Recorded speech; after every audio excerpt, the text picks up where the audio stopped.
Guys, आपने सोना, चांदी, लोहा, तांबा इन सब धातुओं के बारे में सुना होगा, लेकिन अगर मैं आपसे सवाल पूछूं कि भविष्य की धातु यानी कि फ्यूचर मेटल किसे कहा जाता है, तो आप लोग क्या कहेंगे? जी हां गाइस, फ्यूचर मेटल। चलिए मैं आपको बताता हूं। फ्यूचर मेटल यानी कि भविष्य की धातु कहा जाता है टाइटेनियम को, और उसके पीछे का रीजन यह है कि टाइटेनियम स्टील के जितना स्ट्रॉन्ग है, लेकिन मजे की बात यह है कि स्टील से 45% तक हल्का है। इसके अलावा इस पे जंग भी नहीं लगती है, और सबसे बढ़िया बात यह है कि अर्थ पे नोवा सबसे ज्यादा पाए जाने वाला धातु है। इसका मतलब इसकी अवेलेबिलिटी भी बहुत ज्यादा है, और इन्हीं सब प्रॉपर्टीज की वजह से आज टाइटेनियम को एरोस्पेस इंडस्ट्री में, स्पोर्ट्स इंडस्ट्री में, बिल्डिंग इंडस्ट्री में, और उसके अलावा surgical implants and equipment industry में भी यूज किया जा रहा है। गाइस, आपको टाइटेनियम के बारे में ये इंफॉर्मेशन कैसी लगी चैट सेक्शन में जरूर लिखिएगा। गाइस, जब भी आप किसी बाजार में से, रेस्टोरेंट के आगे से निकलते हो, तो आपने जनरली ये देखा होगा कि रेस्टोरेंट का कोई ना कोई लड़का आपके पास आके डिस्काउंट कूपन देता है और आपको कहता है कि रेस्टोरेंट में जब भी आप खाना खाएं तो ये डिस्काउंट कूपन दिखा दीजिएगा, आपको 20% डिस्काउंट मिलेगा या 30% डिस्काउंट मिलेगा। आप कूपन ले लेते हो, लेकिन थोड़ी आगे जाने के बाद उसे फेंक देते हो। लेकिन टेली स्टोरी नाम का एक रेस्टोरेंट है, उसने अपना डिस्काउंट देने का एक गजब तरीका निकाला है। उसने 2000 के नोट के जैसे दिखने वाले पेपर पर अपना डिस्काउंट कूपन छाप दिया और उसे सड़क पर फेंक दिया।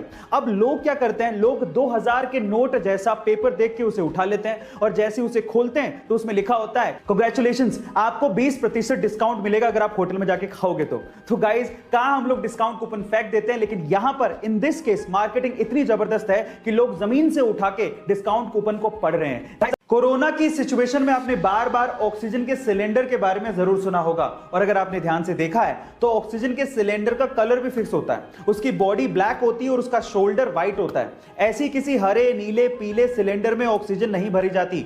इसका मतलब यह है कि गैस के हिसाब से सिलेंडर का कलर फिक्स होता है। जैसे कि अगर शोल्डर व्हाइट है तो ऑक्सीजन, अगर शोल्डर ब्राउन है तो हीलियम, अगर शोल्डर ब्लैक है तो नाइट्रोजन, अगर शोल्डर ब्लू है तो लाफिंग गैस, अगर शोल्डर ग्रे है तो CO2 गैस, और अगर शोल्डर रेड है तो इसका मतलब उसमें कोई फ्लेमेबल गैस भरी है। गाइस, ये इंफॉर्मेशन आपको कैसे लगी चैट सेक्शन में जरूर लिखिएगा। गाइस, अगर कहीं आग लग जाए और वहां पे स्मोक अलार्म अगर ऑलरेडी लगे हुए हैं तो थोड़े से धुएं में ही वो बजने लगते हैं, जिससे आग को बेकाबू होने से पहले पहले काफी लोग वहां से निकल सकते हैं। लेकिन अलार्म बजेंगे तो बहरे लोगों को कैसे सुनाई देंगे? डेफ पीपल, उनको कैसे पता लगेगा? तो उसके लिए जापानीज लोगों ने एक टेक्नोलॉजी बनाई है।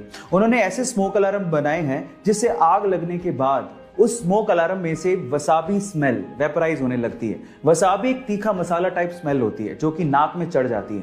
अब जिससे बहरे लोगों को भी तुरंत पता लग जाएगा कि आग लगी है, यहां से भागो। इनफैक्ट गहरी नींद में सोया हुआ कोई इंसान होगा तो वो उसे भी जगा देगा। है ना ये इंटरेस्टिंग टेक्नोलॉजी? और इस टेक्नोलॉजी के लिए जापानीज को IG नोबेल प्राइज भी दिया गया था।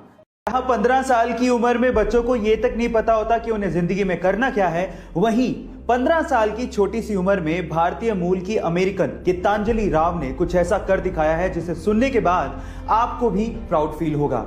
गाइस, इस छोटी सी बच्ची ने पूरी ही दुनिया के 5000 स्मार्ट किड्स को पीछे छोड़ते हुए टाइम्स मैगजीन का first ever kid of the year खिताब अपने नाम कर लिया है। इतना ही नहीं, इस बच्ची ने टाइम्स मैगजीन के कवर पेज पे अपनी जगह बनाई है, और इस सुपर किड का इंटरव्यू खुद हॉलीवुड अभिनेत्री एंजेलिना जोली ने लिया है।